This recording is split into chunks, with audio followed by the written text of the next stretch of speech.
What is up, Powerbomb Club? I hope you're doing good. Today I have a bit of a different video and I wanted to go over what is next for some of the stars who fought at UFC 314.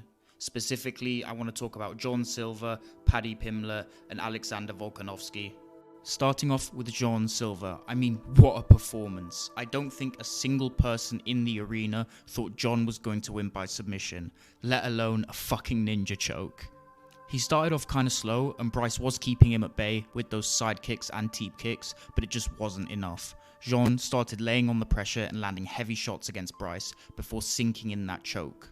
The fighting nerds have just been absolutely on fire recently, so it's just no surprise John Silver did what he did. I think we'll see Jean move to around the number 11 or 12 slot on the rankings, and with his current form and hype, I don't think he'll stick with that number for long. Looking at his current rankings, I think Jean vs Emmett is a safe fight to make. Both similarly ranked, having finished Bryce Mitchell and having both fought recently, I think it makes perfect sense. I think it's too soon for Jean to face anyone within the top 9 current featherweights, to be honest, and although Emmett is getting old, it's going to be a great stand-up fight to watch. Man, John Silver is just so entertaining at the moment. RFA e depois a comemoração que eu não entendi muito bem. Paddy the Baddie Pimblett. The hype train is yet to be derailed. He had a lot of doubters coming into this fight, and boy did he silence them. He put on an absolute clinic against Chandler. Except for the early takedowns, it was a total domination, with Chris Lee even giving round 2 a 10-8. His striking has improved immensely.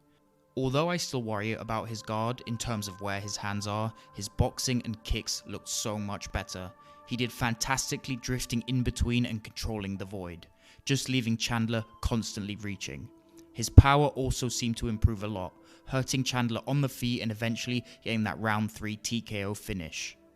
The question begs, what's next for Paddy? He keeps on calling out Charles Oliveira, which would be a huge fight and, if he wins, would secure him that title shot. Paddy's jiu-jitsu has been looking great, but I don't think it's on the level of Oliveira. Paddy would have to rely on his jiu-jitsu to defend submissions and win scrambles to keep the fight on the feet. I think Paddy could knock Charles out, but it would be an insanely difficult thing to do, especially with Charles also having some of the best stand-up in the lightweight division. With Arman out, I think it's the title eliminator to make at lightweight. And last but not least, the People's Champ and now 2-time UFC undisputed featherweight champion, Alexander the Great Volkanovski. What a fight. In my books, this is contender for Fight of the Year, right next to that Rodriguez vs Cannonier fight. So many people thought that Volk was done, and once again he proves the haters wrong. Fair play to Diego Lopez, because he was so game. I actually thought he was about to get that finish when he pressed Volk against the cage and cut him up. Volk is now the first ever champion in the lighter weight divisions over the age of 35. He has officially cemented his legacy as the featherweight king. Now the question begs, what does Volk do now? With Ilian Islam being at lightweight, it makes absolutely no sense for him to go up a weight class after winning the belt to try and avenge those losses. I think if Volk rode off into the sunset and retired as champion, none of us would blame him, but it just doesn't seem like that's the type of fighter he is. I think he's here to stay and will keep on defending the belt. A Lopez rematch is an option, but I don't think it'll happen. I think the winner of Movsar vs Aaron Pico could be up next for the belt.